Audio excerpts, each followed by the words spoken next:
నమస్కారం. ఎల్జేసీ TV news కు స్వాగతం. మాదిగ రిజర్వేషన్ పోరాట సమితి ఏపీ ఎంఆర్పీఎస్ ఆంధ్రప్రదేశ్ మాదిగ రాజకీయ నాయకుల ప్రతినిధుల రౌండ్ టేబుల్ సమావేశం షెడ్యూల్ కులాల వర్గీకరణ చేసుకునే అధికారం రాష్ట్రాలకు ఉందని అత్యున్నత న్యాయస్థానమైన సుప్రీంకోర్టు ధర్మాసనం గత సంవత్సరం ఆగస్టు 1వ తేదీ తీర్పు వెల్లబడే నేపథ్యంలో ఆంధ్రప్రదేశ్ రాష్ట్ర ప్రభుత్వం ముఖ్యమంత్రి నారా చంద్రబాబు నాయుడు గారు వర్గీకరణ అమలుకై సీనియర్ రిటైర్డ్ ఐఏ అధికారి శ్రీ రాజీవ్ రంజన్ మిశ్రా నేతృత్వంలో ఏకసభ కమిషన్ నియమిస్తూ 60 రోజుల గడువులోగా రాష్ట్రంలోని షెడ్యూల్ కులాల నుండి వచ్చే ఫిర్యాదులు అభిప్రాయాలను సేకరణ ఆయన వెంటనే ప్రభుత్వాన్ని కమిషన్ నివేదిక సమర్పించాలని కోరి ఉన్నది. కమిషన్ నుంచి 3 మాసాల గడిచినది. అయితే వచ్చే విద్యా సంవత్సరం నుండి ఆంధ్రప్రదేశ్ లో షెడ్యూల్ కులాల ఏబిసిడి వర్గీకరణ ఏప్రిల్ నుండి అమల్లోకి తెచ్చినంత ప్రస్తుతం జరుగుతున్న శాసనసభ సమావేశాల్లో ఈ అంశంపై తీర్మానం ప్రవేశపెట్టాలని ఏపీ ఎంఆర్పీఎస్ కోరింది. గతంలో టీడీపీ ప్రభుత్వం ఎస్సీ వర్గీకరణ 31/5/2000 నుండి 5/11/2004 వరకు అమలు జరిగింది. ఈ నేపథ్యంలో మాలలు సుప్రీంకోర్టుకు వెళ్లడంలో వర్గీకరణ రద్దు కావడంతో గత 18 సంవత్సరాలుగా ఆంధ్రప్రదేశ్ లో మాదిగ కులాల తీవ్ర అన్యాయం గురయ్యారు. అందులో భాగంగా కులాల గణాంకాల మధ్యన వ్యత్యాసాలు తలెత్తినవి. 2011 జనాభా లెక్కల్లో మతం పేరుతో మాదిగలో మాలలు కంటే తక్కువ ఉన్నారని ప్రభుత్వాలకు తప్పుడు సమాచారం ఇచ్చి తమకు న్యాయబద్ధంగా రాకుండా చేయాలని కుట్రకు సూత్రాలుగా చేయించుతున్నారు.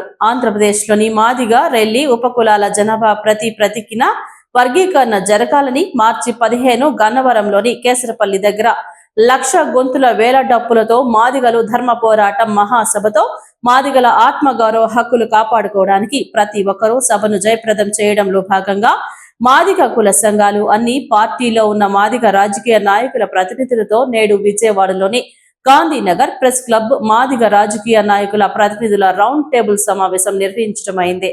వర్గీకరణ అమలుతో పాటు షెడ్యూల్ కులాల గణాంకాల సేకరణ ప్రభుత్వం చేపట్టాలని, కొన్ని చోట్ల మాదిగలను మాలలుగా చూపుతున్నారని, ప్రతి ఒక్కరికి అన్యాయం జరగకుండా ఎవరి వాటా వారికి అందేటట్టు ప్రభుత్వం చొరవ తీసుకోవాలని ఈ సమావేశానికి సమాధ్యక్షులుగా ఏపీ ఎంఆర్పీఎస్ రాష్ట్ర అధ్యక్షులు మాన్యశ్రీ దండు వీరయ్య మాదిగ, ఏపీ ఎంఆర్పీఎస్ రాష్ట్ర ఉపాధ్యక్షులు కంచర్ల సుధాకర్ మాదిగ, ఆంధ్రప్రదేశ్ డప్పు చర్మకారుల రాష్ట్ర అధ్యక్షులు కర్రీలింగ గాండ్ల నాగభూషణం మాదిగ, అరుంధతి మాదిగ, మహామహిళా సమైక్య నాయకురాలు భూముల కవిత గారు, జనసేన జిల్లా ప్రధాన కార్యదర్శి కొదుముల గంగాధర్, కాంగ్రెస్ పార్టీ సీనియర్ నాయకులు మట్టా సాయి వరప్రసాద్ గారు, వైసీపీ జిల్లా నాయకులు మద్దాల అశోక్ బాబు గారు, టీడీపీ వాణిజ్య రాష్ట్ర అధ్యక్షుల దర్శనం బాలకోటయ్య, గాలి లక్ష్మణ్ రావు, అజయ్ బాబు, కర్నూలు జిల్లా భాగ్య అధ్యక్షులు బి సుధాకర్ మాదిగ, వివిధ జిల్లాల నాయకులు కార్యకర్తలు పాల్గొన్నారు.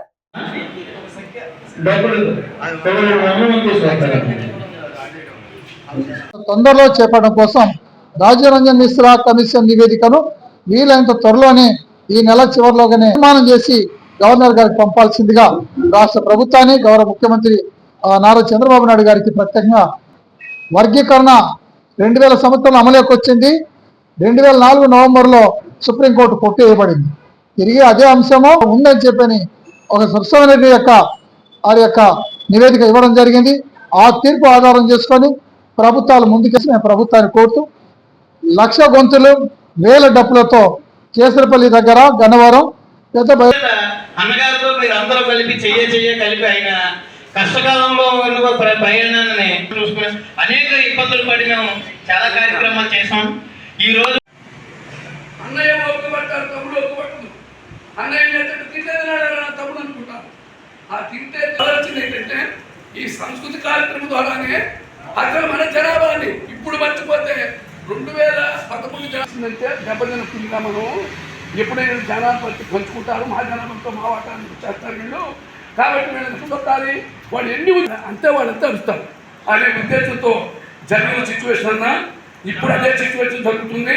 కాబట్టి నువ్వు ఏ కార్యక్రమం చేసినా మా వంతు కృషి ఆ రాజ్యాంగం నిర్మించిన గట్టిగా మాట్లాడొచ్చి జనాభా తీసి కట్టమని మొత్తాన్ని అది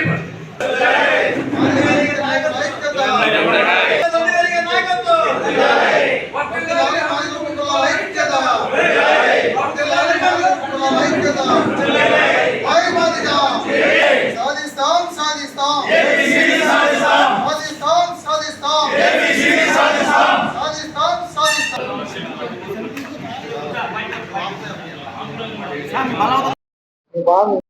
ఏపీఎంఆర్పిఎస్ రాష్ట్ర అధ్యక్షులు ఆంధ్రప్రదేశ్ దండు వీరయ్య మాదిగ ఏపీఎంఆర్పిఎస్ రాష్ట్ర అధ్యక్షులు ఆంధ్రప్రదేశ్. మిత్రులారా, ఆంధ్రప్రదేశ్లో షెడ్యూల్ కులాల వర్గీకరణ అమలుకై ఈరోజు విజయవాడలోని మాదిగ రాజకీయ నాయకుల రౌండ్ టేబుల్ సమావేశం నిర్వహించడం జరిగింది. మార్చి 15వ తారీఖు నాడు 1,00,000 గొంతులు 1,000 డప్పులతో బహిరంగ సభ నిర్వహించడంలో భాగంగానే అన్ని పార్టీలో ఉన్నటువంటి మాదిగ రాజకీయ నాయకుల యొక్క అభిప్రాయాలను, వారి సహకారాన్ని, మద్దతును కోరేందుకోసం ఇవాళ సమావేశం నిర్వహించాం. అనేక మంది ప్రముఖులు వచ్చారు. అయితే అందరి అభిప్రాయాల మేరకు రాష్ట్ర స్థాయిలో ఆంధ్రప్రదేశ్లో వర్గీకరణ లేకపోతే మాది ఉపకులాలకు భవిష్యత్తు లేదని ఆంధ్రప్రదేశ్ ప్రభుత్వానికి తెలియజేయడంలో భాగంగా రాజీవ్ రంజన్ మిశ్రా కమిషన్ నివేదిక వీలైనంత త్వరలోనే ప్రభుత్వానికి సమర్పించి ఏప్రిల్ నుంచి వర్గీకరణ అమలుకి తీసుకురావాలని చెప్పిన యొక్క డిమాండ్తో రేపు జరగబోయేటువంటి యొక్క శాసనసభ సమావేశాల్లో వర్గీకరణ అంశాన్ని తీర్మానం చేయాలని ప్రభుత్వాన్ని విజ్ఞప్తి చేస్తా ఉన్నాం. అందులో భాగంగానే రాష్ట్రంలోని మరి అన్ని ప్రాంతాలలో అంటే హిందూపురం నుంచి ఇచ్చాపురం వరకు కూడా మాదిగల సంఖ్యను పెద్ద సంఖ్యలో ఉన్నటువంటి కులం ఈ రాష్ట్రంలో ఉన్నది. వీళ్ళందరూ కూడా రేపు విజయవాడ నగరానికి రప్పించడానికి కోసంలో అందరు కీలకంగా పనిచేయాలని చెప్పని అన్ని పార్టీలో ఉన్నటువంటి మాదిగ రాజకీయ నాయకులు వారి మద్దతు, వారి సహకారం కూడా అందించాలని చెప్పని కూడా ఈరోజు కోరడం జరిగింది. ఏదేమైనా మరో నెల లోపల ఆంధ్రప్రదేశ్లో వర్గీకరణ అమలు కోసం ప్రభుత్వం మరింత శ్రద్ధ తీసుకోవాలని కమిషన్ నివేదికను పూర్తిగా పరిశీలించి న్యాయబద్ధంగా ఏ ఒక్కరికి కూడా అన్యాయం జరగకుండా, గతంలో ఏబిసిడి అంటే 4 రకాలుగా విభాగంగా జరిగింది, అదేవిధంగా ఇప్పుడు కూడా చేయాలని, ఎవరికి అన్యాయం జరగకుండా అదేవిధంగా ఇప్పుడు దాకా చాలా రకాల సూచనలు చేశారు. ఇవాళ మాదిగలను మాలలుగా చేశారు. అంటే కులాలు తారుమారు చేసి రిజర్వేషన్లో ఇంకా దోచుకోవాలని చెప్పినటువంటి ఎవరైతే కుట్ర పండుతున్నారో ఆ కుట్రల కుతంత్రం అన్ని కూడా ఇంకా భవిష్యత్తులో చల్లనేరమని చెప్పిన విషయాన్ని రేపు మేము తేటతెల్లం చేయబోతాం. తప్పకుండా కొత్త రేషన్ కార్డులో వారి పూర్తి పూర్వకాలన్నీ వస్తాయి. కొత్త రేషన్ కార్డులో కుల గణాంకాలన్నీ కూడా ఇవ్వాలని, ఏ కులమైనా వాళ్ళు ముందుగానే వాళ్ళందరూ కూడా ఆన్లైన్ చేసుకొని వారికి అందరికి కూడా ఈ యొక్క తప్పులు జరగకుండా తగిన జాగ్రత్తలు ప్రభుత్వం చూడాలని చెప్పిన కూడా ఒక సెల్ఫ్ డిక్లరేషన్ ప్రభుత్వం సచివాలయాలు ఏర్పాటు చేయాలని కూడా మేము డిమాండ్ చేస్తున్నాం. ఇవాళ కులాల దోపిడీ అనేటువంటి రిజర్వేషన్లో దోపిడే కాకుండా కులం మీద దోపిడీ చేసి ఈరోజు మాదిగలను కూడా మాలలని చెప్పి లేదా బీసీలని చెప్పి ఇవాళ రకరకాలుగా చేస్తూ ఉన్నారు. ఇది చాలా దారుణం. కాబట్టి ప్రభుత్వం ఇటీవల సవరించుకోవడానికి సమయం ఇచ్చినా కూడా కొంతమేరకు జరిగింది, ఇంకా చాలా ఉన్నాయి. దీనికి సమయం అవసరం ఉంది.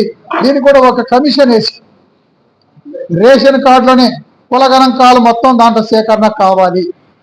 ఆ విధంగా కులం సర్టిఫికేట్ కోసం రేషన్ కార్డు తీసుకపోతే చాలు, ఆ విధంగా చేయాలని చెప్పిన కూడా ప్రభుత్వానికి మేము విజ్ఞప్తి